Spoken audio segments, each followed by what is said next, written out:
স্বাগতম জনাইছোঁ ফ্ৰেণ্ডছ মোৰ মিনি ব্লগলৈ। আজি মই গৈ আছোঁ শুৱালকুছিৰ মনসা পূজালৈ। সোনকালে যাম বুলি ভাবিছিল যদিও অফিচত কাম থকাৰ বাবে আহোঁতে কিছু পলম হ'ল, সেয়েহে মই প্ৰায় 6টা বজাত মনসা পূজালৈ ওলাই আহিলোঁ। অকলশৰে ওলালোঁ। প্ৰায় 10 টকা লয় মই থকা ৰুমৰ পৰা মনসা পূজালৈকে, আৰু মই অকলশৰে মনসা পূজা চাবলৈ ওলাই আহিলোঁ। ভাবিছিলোঁ পূজাত যাই কিনে কোনোবা বন্ধুক লগ পাম, পিছে ইফাল সিফাল চাই দেখিলেও কোনো নাই। ইয়াত অহাৰ বিশেষ কাৰণ আছে। মই আগতো এবাৰ মনসা পূজা চাই গৈছোঁ যদিও ইয়াতে দিউলা উঠা হয়, দিউলা চাবৰ কাৰণে মোৰ হেঁপাহ আছিল। দিউলা উঠা মই দেখা নাছিলোঁ, সেয়েহে আজি ফৰ পূজা, সেয়ে দিউলা চাবলৈ মই অকলশৰে আহি ওলালোঁ। আৰু মন্দিৰৰ সন্মুখলৈ গৈ দেখোঁ যে এজন দিউলাই নৃত্য কৰি আছে, আৰু তেওঁৰ নৃত্য উপভোগ কৰি থাকোঁতে মোৰ পিছফালৰ পৰা আৰু এজন দিউলা ওলাল। মই তেওঁৰ কোনো সম্ভেদে পোৱা নাছিলোঁ।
আৰু এই মনসা মন্দিৰটো ব্ৰহ্মপুত্ৰৰ পাৰতে অৱস্থিত।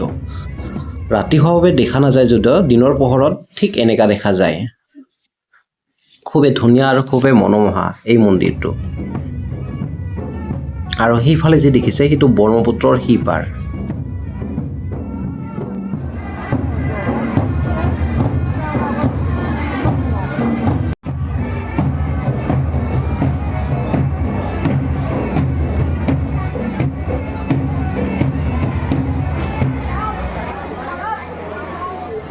আৰু এইখন হ'ল মন্দিৰটোৰ ভিতৰ অংশ।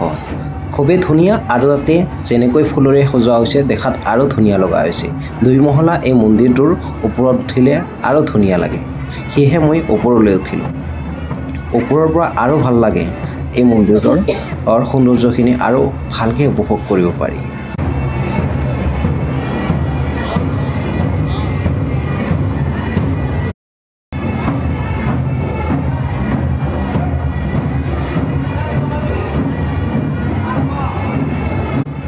মন্দিৰটোৰ সৌন্দৰ্য উপভোগ কৰি থাকোঁতে হঠাৎকৈ মনত পৰিল মোৰ চেণ্ডেলযোৰলৈ।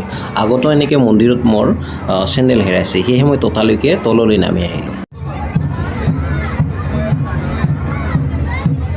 পূজাৰ পৰা সোনকালে অহাৰ ইচ্ছা নাছিল যদিও সিফালে মানুহজনী ৰুমত অকলে আছে, সেয়েহে ভাল মিঠাই দোকান বিচৰাত মই লাগি গ'লোঁ, আৰু দোকান এখনৰ পৰা জিলাপি আৰু ভুজিয়া লৈ ল'লোঁ। ৰুমলৈ আহিবলৈ বেটাৰী গাড়ী বিচাৰি থাকোঁতে দেখোঁ যে আৰু এজন দিউলা আহি আছে, আৰু তেওঁক চাবলৈ মানুহবিলাকে ভিৰ কৰি আছে।